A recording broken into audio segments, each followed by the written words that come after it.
It's no secret. It's plain to see.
Hey, hey, hey, welcome to the Really Charlie podcast, also known on here on the fireside side of it. It is called Did You Know Stuff. Today's guest is Graciela Moore. We're going to wait until she gets on the stage. But meanwhile, I'm going to talk to you a little bit. I'm going to talk to you a little bit about what I do and what I like to do. And what I like to do is be on fireside, highlighting people and their craft, their artistry, and that's something I like doing, just highlighting others and giving them some flowers while they are standing. And today's guest is Graciela. She definitely deserves much, much praise. This girl is just so positive to me every single time I see her on Fireside, and I am so happy, so happy to have her on here. She's just one of the positives on. Well, there's plenty of positives here on Fireside, but she's definitely one of the best. Let's see. I'm gonna try to do what I best I can here. We're gonna try to get Graciela here on the stage, so she can definitely come on. All right, Graciela, I am doing what I can. I'm inviting you to the stage. Invite to speak.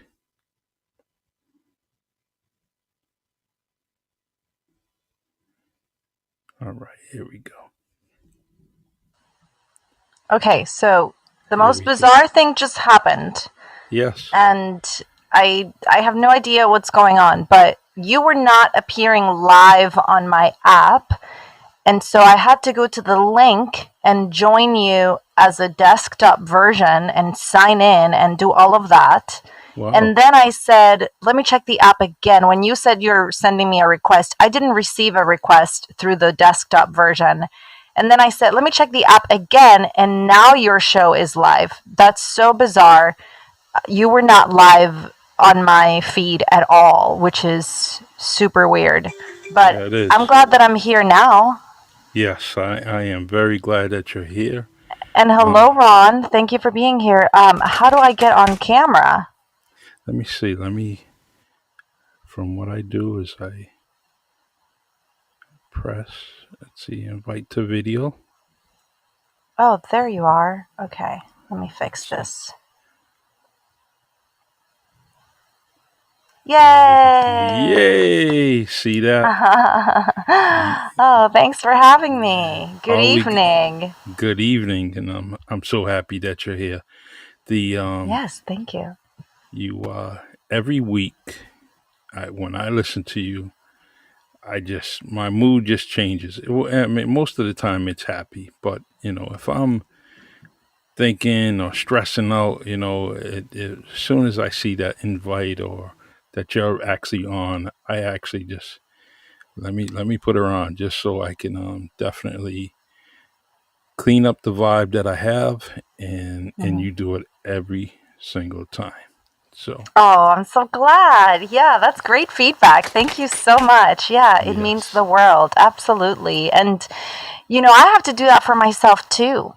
yes, Um, Admittedly, more often than not, right? Because I feel like it's not like we don't just ebb and flow in seasons, but I ebb and flow all day long between one thing and the next. And frustrations and just certain moods, right? And I feel like being highly sensitive, we struggle with that a lot. Lots of moods, lots of emotions, lots of the wave of how life is. And so I need to clean my energy constantly and just take a breather, take a moment. So I'm glad that you get that from the show. Absolutely. It makes me really happy. yes. Thank you. You definitely inspiring many people. You also had some inspiration yourself, and that's why you're here. That's why you're here. You're doing things. Um, I didn't realize that you were a poet, and I should have paid attention a little bit more. Um, I thought you were more like a journalist, and I'm sorry about that. That's a bad guess. Not paying attention Oh, that's to fine. um, the one thing I want to talk to you about. You recently was published in a literary magazine in Puerto Rico.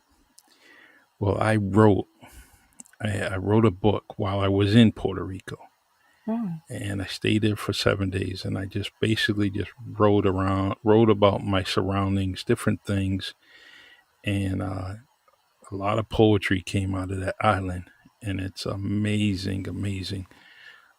Diamond in the rough. People don't realize how beautiful that. Well, they do realize, mhm. they do realize it's a beautiful, beautiful island. It's just unbelievable. Um, oh my God, I want to tell you, the alien creature. What's the name of it? You mean the chupacabra? That's what it is. See, I can never. I was. I Well, wasn't. I wasn't gonna definitely. I mess it up all the time. I do. yeah, the chupacabra is a huge myth, and it's Hmm. not just of in Puerto Rico. This is a myth that just transcends pretty much all of Hispanic culture. So I'm pretty sure the people in the Dominican Republic have it, and Hmm.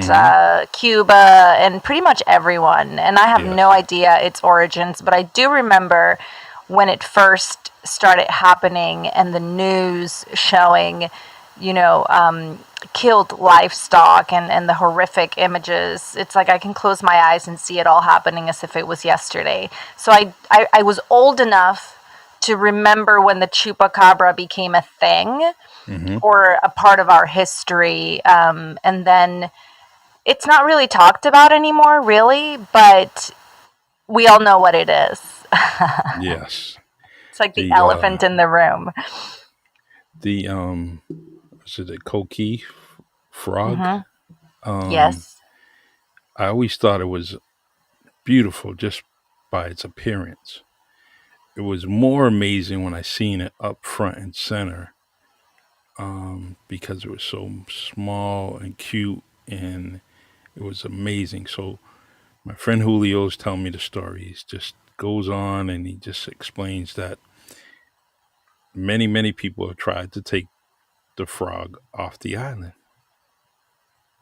and it just doesn't survive. Hmm. It doesn't survive no matter, even if it's something a tropical area that's similar to Puerto Rico. Once it's off the island, it rarely survives. And I said, that's amazing. I said, there's so many similar areas, from the Dominican to Jamaica. There's all kinds of different islands similar to it. And apparently, he was saying that the coquille doesn't last or live long enough to survive it. And well, anyways, it's a great, great island. And if I ever get a chance to go back, I'm going back, and I'm going to definitely stay for 7 days or more. I want to get back to you and your beautiful bio. This is amazing, because I love writing. I really do. It's my it's a way that I kind of calm myself down. I soothe. It's my therapy. It's definitely something I need to do, because it's the best thing that gets me back into Charlie. You know, and so I'm gonna look up a lot of these things that I see in your bio, like, so is it Sabana's bilingual literary magazine in Yeah, would you 2022? like me to read you a poem from that? Sure, that would be awesome.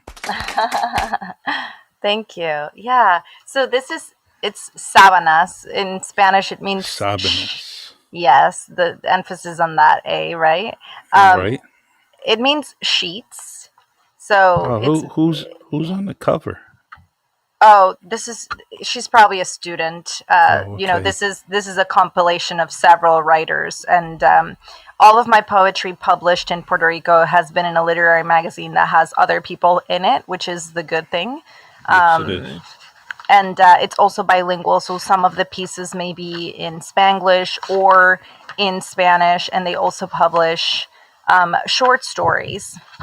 And so I've been published in several of these, not just Sabanas, but other names as well, Okay. since 2009.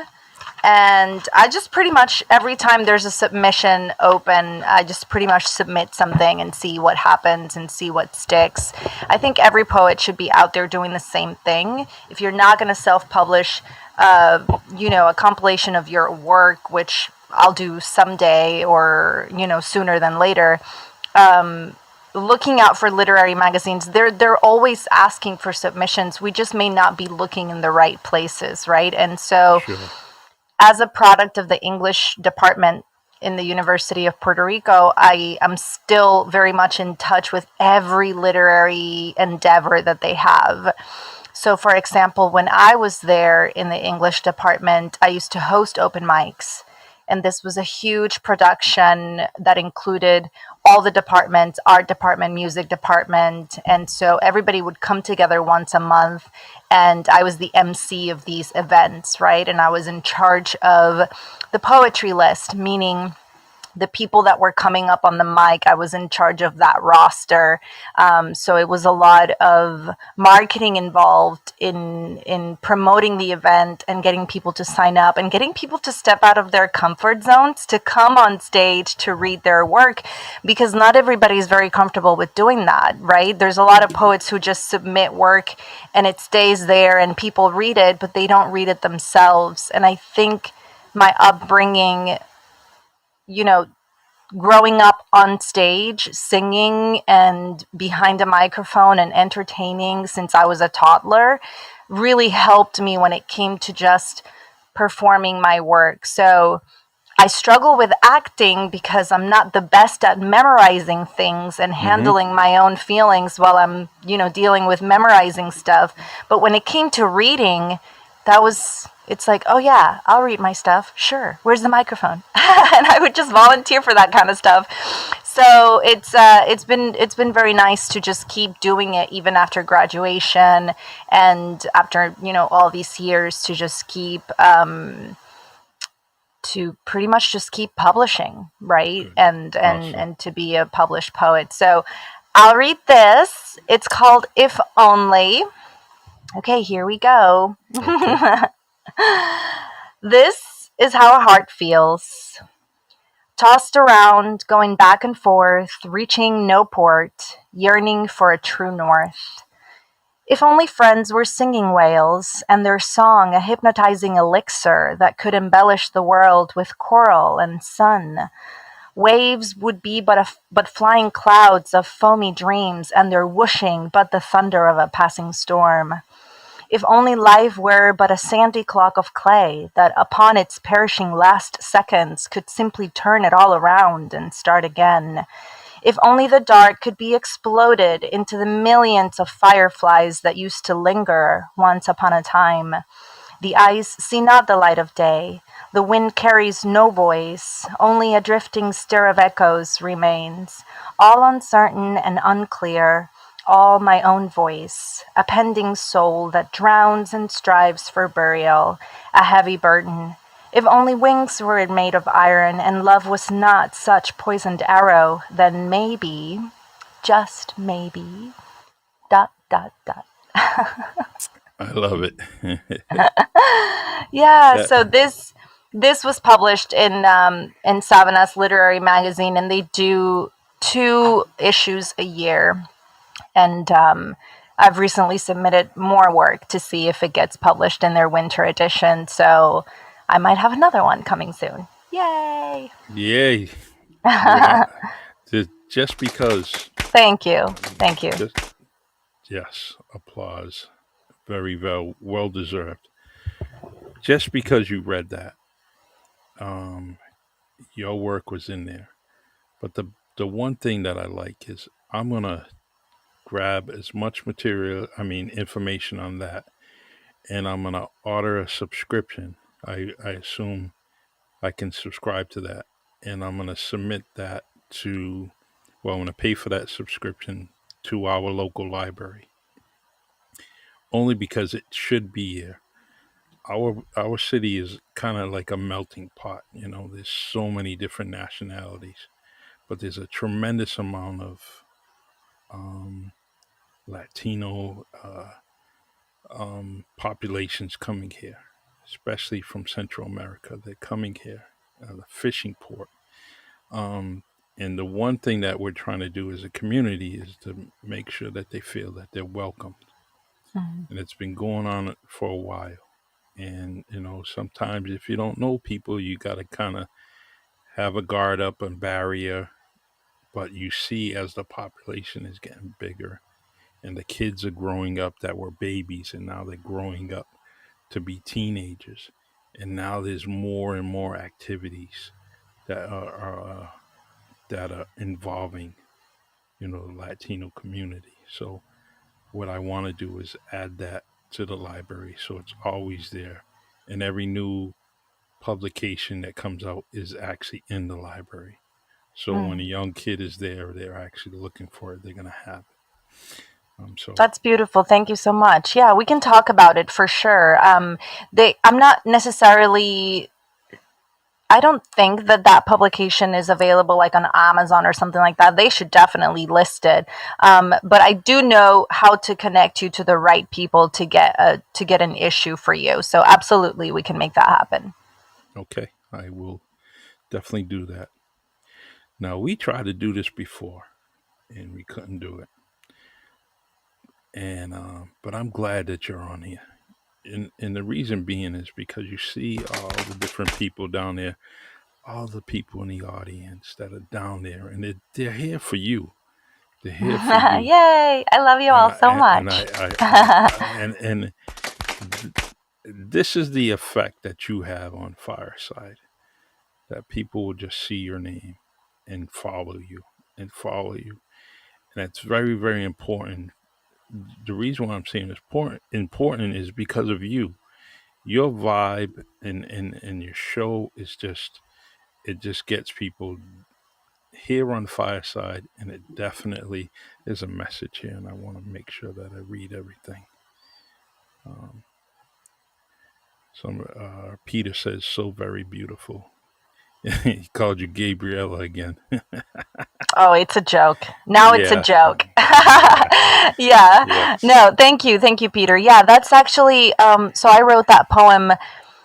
I think it's in my journals around 20 to like 2010 or something like that. So I'm still submitting a lot of work that is old, but the thing about poetry is that it's timeless, right? Yes. And that we can all relate to it. And it's been very interesting looking back at my journals, and I call it looking through the rubble, right? Because back in those days when I was, in my 20s and early 30s, I wasn't going to therapy. I obviously was not a coach, so mental health was not like in the forefront of my life. It wasn't a priority. I literally used writing as a coping mechanism since childhood. Hmm. And it's been very touching and borderline sad, right, to read back on some of those, and to realize that I have been wanting to share a message and writing about my need and my desire to reach people since I was like early teens. And it really comes from a toxic environment where I was not heard, right? And Hmm. where I was not given a chance to be myself, or to explore, or to acknowledge this whole highly sensitive empath thing. It was a running joke in my family that we would be sitting at the table, and they would all just be, Puerto Ricans, right? They would all be talking on top of each other, and I couldn't get a word in edgewise. So the running joke is that I would raise my hand to be like, Hmm. okay, is like, when is it my turn to share in this family conversation? You let me know. I'm just sitting here, right? Yeah. And that was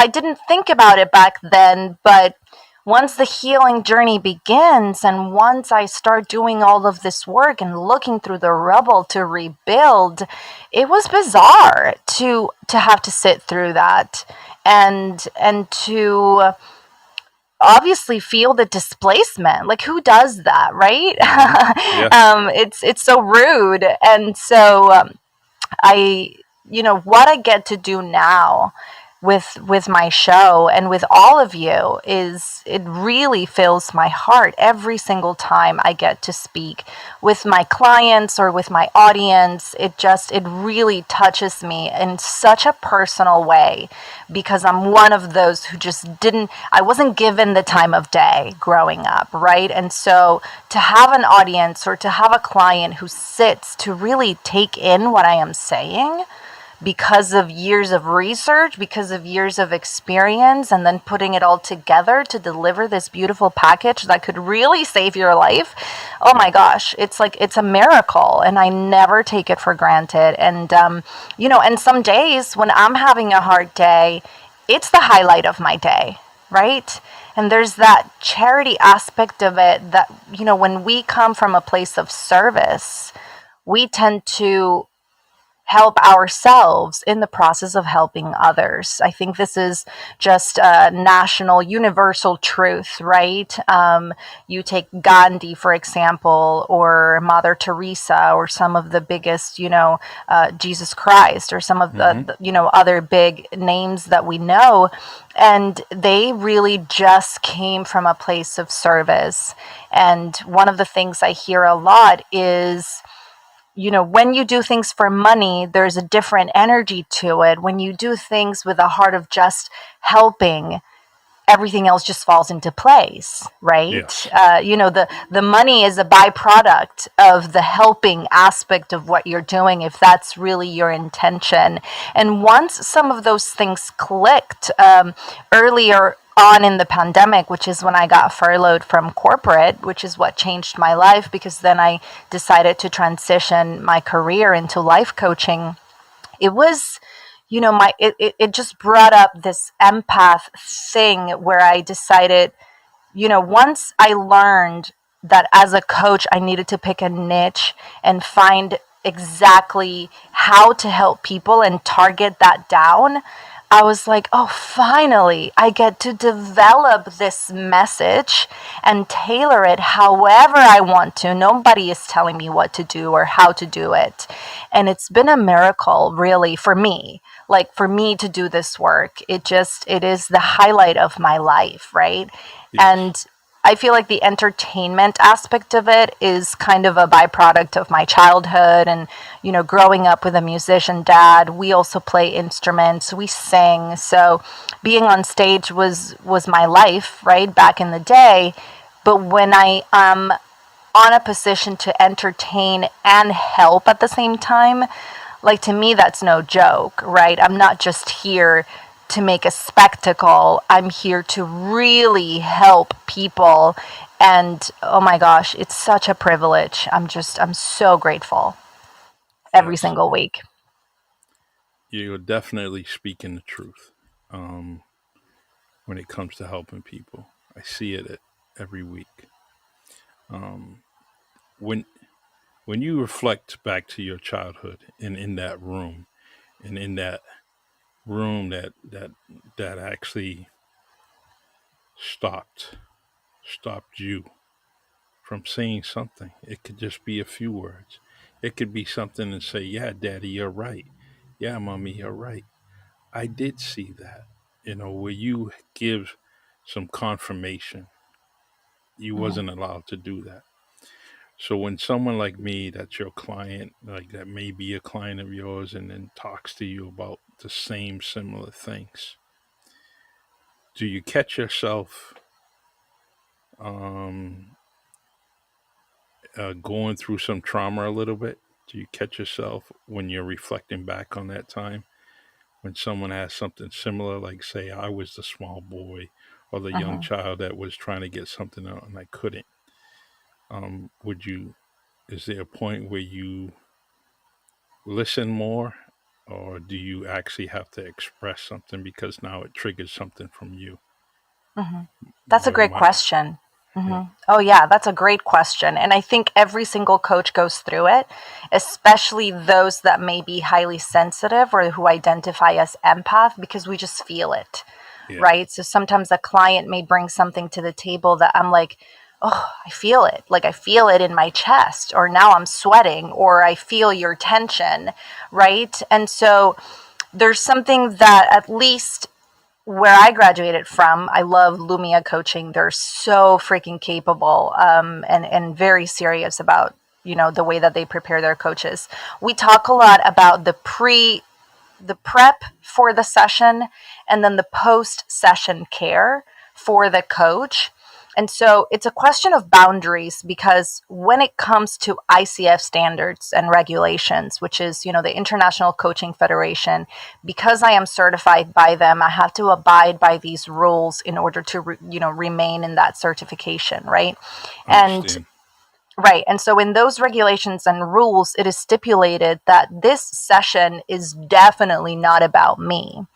Right. And so it's a question of it's definitely a role, right? It's a hat that I have to wear, and be aware that whatever you say that may trigger me is for me to know. It's not for me to show it to you in my expression, or it's not for me to show it to you with words, right? Unless there's an agreement where the client says, I do want you to share. Well, now I have your permission, so let me Okay. share, right? Right. But in the meantime, this is a question of establishing those boundaries for myself, because at the end of the day, it is a role and it is a job, right? So if a session triggers me, that should be between me, myself, and my therapist, right? Or Okay. me, Yep. myself, and my journal, or me, myself, and I. Unless, and really at this point, of course, at this point in the journey, I'm one of those proponents that says every coach should still be going to therapy and every coach should still be going to coaching, because we ebb and flow, right? Hmm. And if I am coaching, for example, victims of domestic violence, which, well, that's me, there's Hmm. definitely something bound to come up that is going to trigger me. But the question is, how far in my own healing journey am I to be able to take this trigger and not let you know that it is a trigger? It really depends on my own personal journey, and every coach maneuvers that differently. So, what I do prior to my session is take a breather. I make sure that I'm hydrated. I don't want to go into a session hungry, right? Especially if it's a 90-minute session. Those are intensive, right?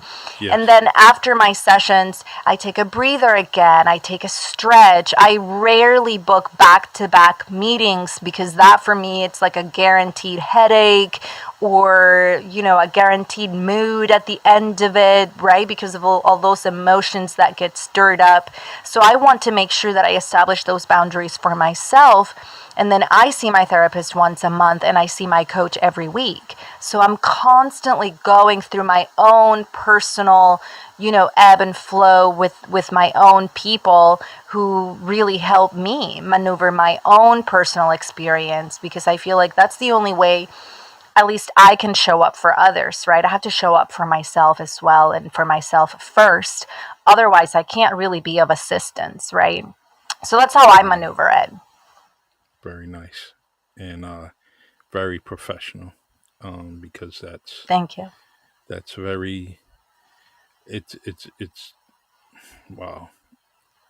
When I was a police officer for 30 years, and I would experience some things, and a lot of things that I experienced um, in my childhood, I seen it in the person that I was dealing with. And but I had to, just like you said, I had to kind of put it in reserve, stomach it, and basically try to calm the situation down. And most of the time, I was actually ahead of the game, with my questioning, how I did things, how I touched someone, how I didn't touch someone, how I invited someone in to kind of ease the situation, or invited someone out. And so I definitely have a feel. I know what you're doing, or what you're doing when you're in that place, because I've done it myself. The is Stacy. Stacy's here. And that says EM 2022. Ron is here. He's been here for a while. Curtis. And I'm going through this roll call here. Peter, very interesting guy. I like Shannon, Raphael. All right. And myself and you. Yes. Thank you so much, everyone. And M and Shannon are my own personal contacts. I love them so much, and I'm so happy that they finally downloaded the app to join us. Yay! Look at me Yes. bringing people into Fireside. Yes. Yay! And you always do. I Yeah, and definitely. actually, Shannon is a beautiful moon photographer. So we met on Instagram, and she's absolutely amazing. So, Wow. everybody, I'll post something from her so that you can all follow her. Yeah, I definitely will. I take images when I'm writing my poetry, and any image possible. I use it to challenge my poetry, or challenge my poetic pulse. My Mm, I go by a poetic pulse, so I usually write my poem. I put my name, and on the bottom of it, I put a poetic pulse. And I, I kind of what I use is like in Facebook. On Facebook, I put thinking and writing. Please challenge my poetic pulse, and people would send me pictures like the mm, moon, and I would just write about it. And that's the best. That's the best thing that for me is, because it's an image that I'm not looking for. It's an image that Graciela just gave me. Now right. write about it. hmm I love And that. That's a great way to get some promptings. And I'm not sure if you're aware, but my newsletter, which goes out every week, features a poet every single week. So you're mm, welcome to submit a poem for me to feature in the poetry spot. I would love that. I would love that too, and I will most definitely do it. I write every day, so I'm just it's just something that I do, and I love it. So I'm gonna do that for you, for me, and for the reader, whoever happens to read it. I like to inspire people, Mm. and people do inspire me. So Yeah, um, do you want to know about the column, the poetry spot, and how that came about? Of course. You took the words right out of my mouth. Yeah, so um, I'm new to Twitter this year. I downloaded my account when I got certified, and I was able to get the domain or the handle that I wanted. And so my account was there pretty much dormant all of last year until this year when I decided to start creating content on Twitter because of social audio. So Twitter has this option where you get in a room, like Clubhouse, Hmm. and you share audio. You don't get to see anybody. So a lot of the people in the room actually spend a lot of conversations with me on Twitter. Noble Ron is my co-host every week, so I'm so grateful for him. And Nice. so when I started creating content on Twitter, I decided to start advocating for a hashtag because, as you know, hashtags began on Twitter. This is Hmm. the origin of the word hashtag was Twitter. I remember that. And so it's always intrigued me how in society or in our culture, for some reason, poets that are published are not acknowledged as published writers or authors. It's almost like we get brushed to the side like, oh great, you're a published poet, awesome, well I'm an author, and it's like, Yeah, okay, that's great, yes. right? You do know what I'm talking about, Yes, I do. exactly. And I don't understand where that got lost in translation sometime in the communication, but I started advocating for this hashtag called poets are authors too. Nice. And so by now I gave it up. There's more precious things that I wanted to include on my bio, which, as you know, is limited characters, so I couldn't share everything. So I went ahead and I gave it up. But with the hashtag poets or authors too, what really inspired me was, well, I am a published poet. I know what it's like to share my work. I know what it's like to read it for a public, or to do an open mic, or to go to Borders. Do you remember Borders? We don't have Yes, I Borders do. anymore, right? But we used to host open mics in Borders all the time. I know. It's like, oh, the reminiscing. I know. And so I know what that's like. So I want to feature poets that maybe have never been published, or that are published but just want to put their work somewhere else where people can see them, get their links, go to their website, see what they're about. And so my newsletter is called the Hope Enthusiast Club, which is not a club. Essentially, if you're here, you're a hope enthusiast. And if you like what I do, then you're into hope as well, right? So we're all in this club together. And I decided to include kind of like a column or a feature, excuse me, that's called the Poetry Spot. And what's been interesting is to receive audio from some poets who want to share their voice reading the poem, which is wonderful. I put it together in a reel on Instagram. But what has been it's brought me so much joy to have poets tell me, no, I want you to read it. I Hmm. want you to read my words because that will bring me so much joy. And I'm like, oh, I got you. Sure, I'll Yes. do it. And so that's been kind of a surprise that I wasn't anticipating. I wasn't anticipating people telling me, no, I want you to read it.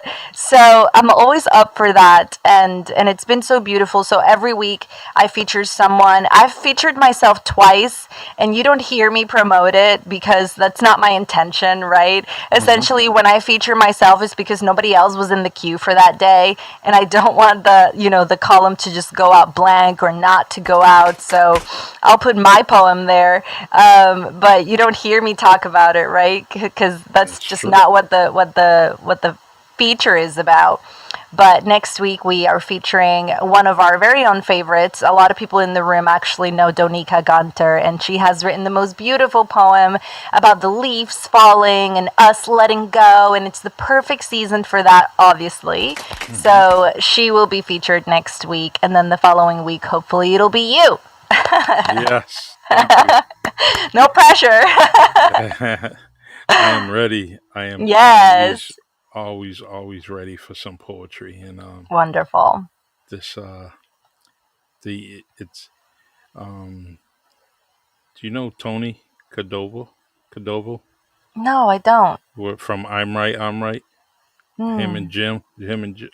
Well, anyways, Tony always, he's always got some poems, poetry that inspires me, and but he's a great poet, and I actually invited me to his show here on Fireside in December, so I can't wait for that.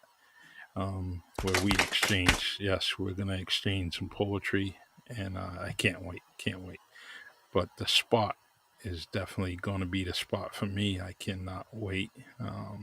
And I actually, want me and the fireside audience. I'm going to tell you that I will speak with you. I want to be your client. There's some things that I like to Oh, talk to thank you you. about, and I want you to be my coach. And because it's even at my age now, it seems like it's bothering me now, and it's happened to me many Mm. decades ago.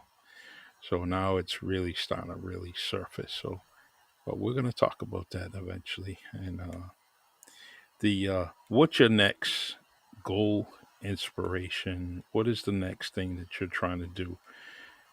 What is Graciela Moore trying to do for herself, or maybe some others? What is your next goal? Oof, that's such a loaded question, my friend. I'm trying to do so many things, right? I have like the stack of books for book club and then my own personal stack of books. I call it my support group because they're always there for me. I just look at it, right? It's like books Hmm. stacked on top of each other that I'm trying to read, right? And it's like three of them at the same time because I can't just read one. No, okay, I'll take it seriously. So, Uh, no, that's so serious. I definitely really want to publish next year. I have been maneuvering the publishers world for a very long time. I've talked to a lot of people in the publishing industry, many agents and many publishers. And the thing is that I really want my book to come out with a deck of cards with affirmations. And Hmm. so I haven't found the perfect publisher that says yes to both things at once, right? They either want one or the other, and I want it to be together. I don't care if I have to put a rubber band on it and then put it on the shelf so that people buy it together, right? I Hmm. want the book to accompany a deck of cards with affirmations in it, which is, it's been done before. Like these two decks are by Gabby Bernstein, and they're not decks of cards, they're decks of affirmations, right? So Mm. it's not like it hasn't been done before.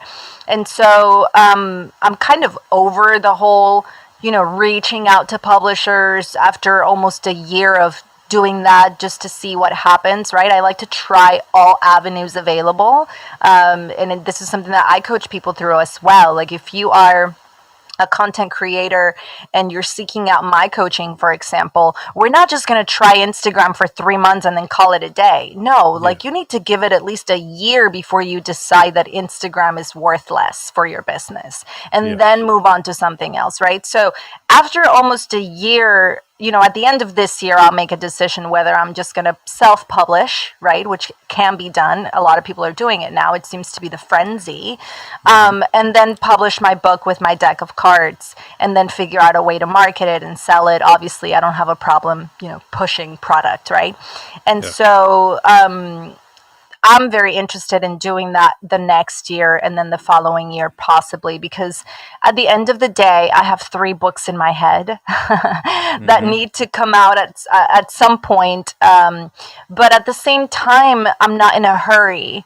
And I think this is where hope comes in for me, because I am a mother and I have a toddler and he's here with me all the time and he is the priority. So some days I don't get to my computer unless I have a client, right?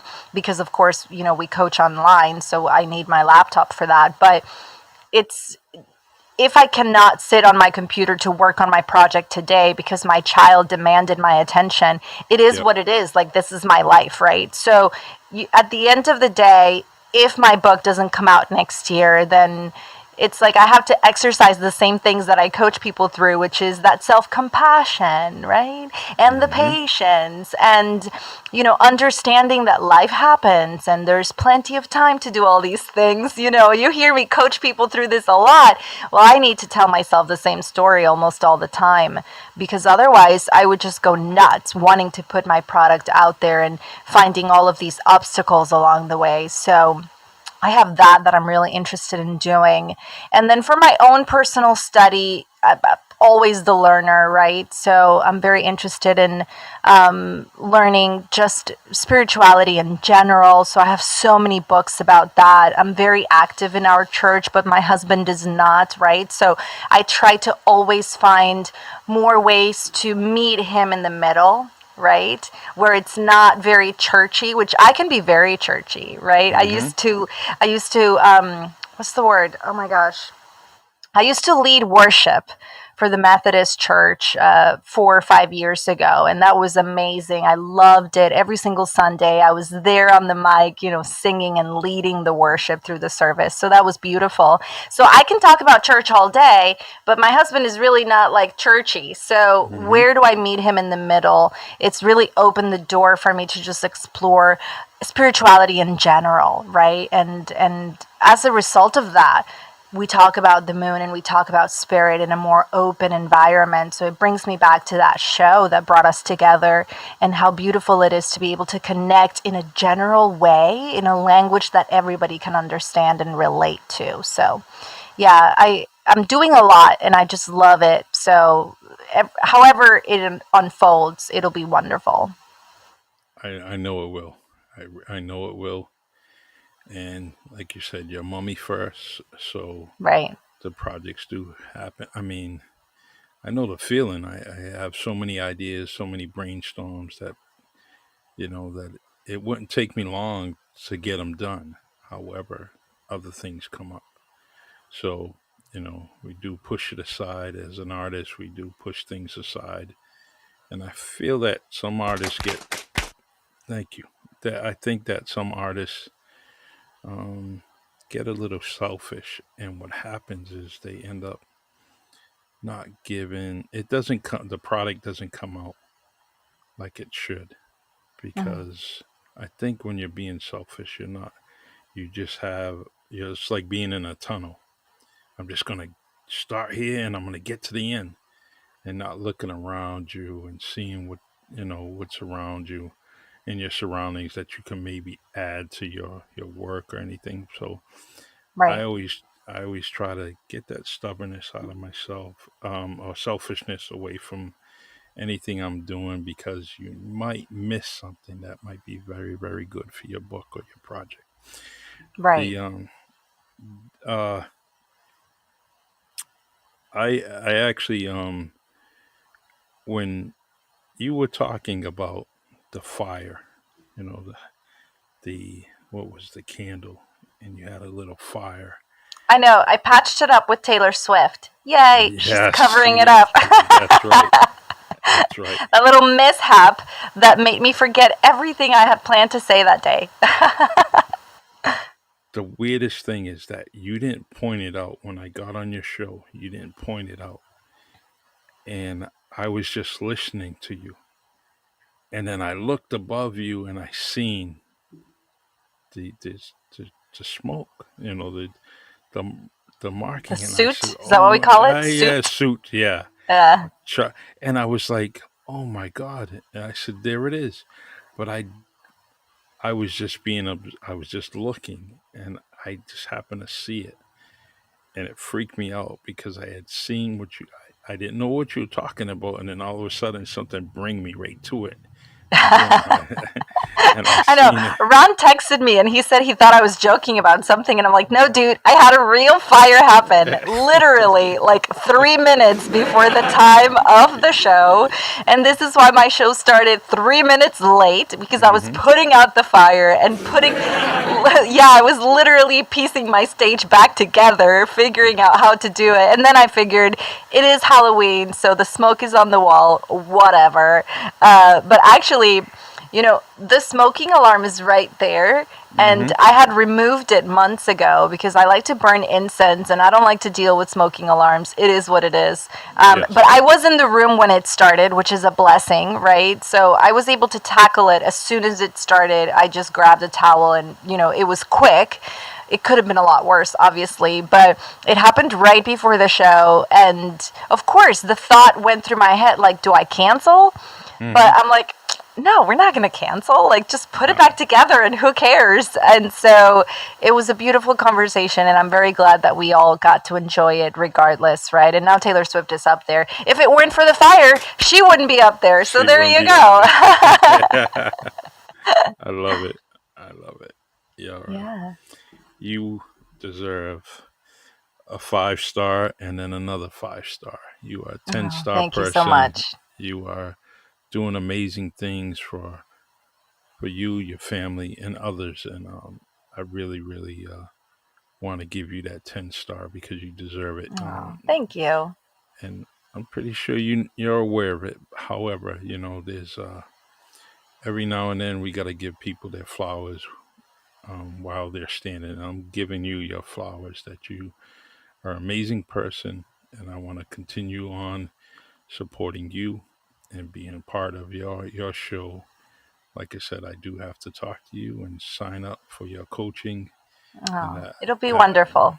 yes, and that I will do very very soon. Um, so I want to give you the last few moments to end this podcast as any way you want to. You want to talk about something, you can. Um, and I just want to give you this question so you can take with you afterwards. And I want you to invite or give me a guest that I can have on the Really Charlie podcast. Ooh. And I know you know many, many people, so I'm not going to put you on the spot. But when you have a chance, just send me a guest, and I'm going to reach out to that guest and have them on my podcast, whether it's here on Fireside or my other platforms. So you have about 7 minutes, and it's all yours. 7 minutes? That's a very long speech, really? Yeah, whatever you want. Oh my It can goodness. end in 2 minutes. It can end in three. But Oh, I thank want you. Thank you so much. Well, I mean, I just want to thank you, honestly. You were one of the very first guests in my show when it launched, and I appreciate that so much. It's evolved, right? Now we're on episode 17 coming next week. We have survived a fire together, so look at hmm us, right? yes, Yeah. Now we can say that we go way back, all of us, right? Because we survived a fire together. So it's beautiful. yes, But I just want to thank everyone in the room for coming. Most of them are actually active participants of book club. So we're late nice. for that, but I'm very grateful that you're here and we're going to transition into that in a few minutes. And so it's just been so wonderful to find each other, right? And to have, we take technology for granted when it doesn't work or when we realize it's not there when there's a blackout, right? Like a few months ago, I remember when Facebook and Instagram were on a blackout for like 6 hours, and I hmm struggled, right? Yes, Because Instagram is like where I'm at all day, right? And so, well, not all day, but you know what I mean. But we take all of this for granted. And I think what this year has been for most of us, or at least the people in the room and my audience and all of us, it's been very personal and deep with all of this social audio type of conversations that just go a little bit deeper than when we are live on camera, right? I It's agree. also why, right. And it's also why my show is not scripted because I like to just take it in the moment. I never know what our meditations will be until the very moment that I'm like, okay, feet on the ground, focus on your hmm breath. And in my head, I'm like, okay, what is this going to be about? Yeah, and then, it flows because of the conversation, right? And so it's a beautiful thing to see how it just unravels. And I want to thank everyone who participates because it wouldn't be the same without the audience, right? I think everyone in the room can agree because almost everyone here is a content creator. So you know very well the value of the other person, right? On the other side of the table receiving your content and how precious that is. absolutely. Art. art is nothing without the person calling it art, right? And Hmm. appreciating what they see. So I'm so grateful for the opportunity to do the things that I do every day. And like I said, coaching just saved my life and it changed my life. So it's a real privilege to be able to coach people and help them and figure things out together, right? And to have my own coach to help me through those things as well. So thank you so much. I'm so Thank you. excited to feature you in the newsletter. Absolutely. And it's just going to be wonderful, really, because that's what collaboration is all about. It's about joining the forces and just seeing what happens. So it's beautiful in that way. And thank you for everyone for coming. I'm so excited. Yes, this was a wonderful, wonderful organic conversation, and I am Mhm. so happy to be involved with you, be associated with your name, even if it's for this hour. Unbelievable, Thank you unbelievable. so much. You're so kind, really. Thank you. Oh, Yay. that's right. Awesome. It's so funny. Graciela Moore, you are definitely more and more pleasant each week. You continue to do what you're doing, and thumbs up to you. And I will Thank continue you. to support you and share everything that you put out there in audio or video, any kind of publication. I will share it on my podcast, on all my platforms, just because I want to bring some more people to you because I know you can change their lives for the better. Oh, thank you so much, really. I All right. appreciate you so much. All right. Thank you, everyone. Thank you, everyone. I'm, Bye. I'm Charlie Perry, and stay tuned every Thursday here on Fireside. Bye.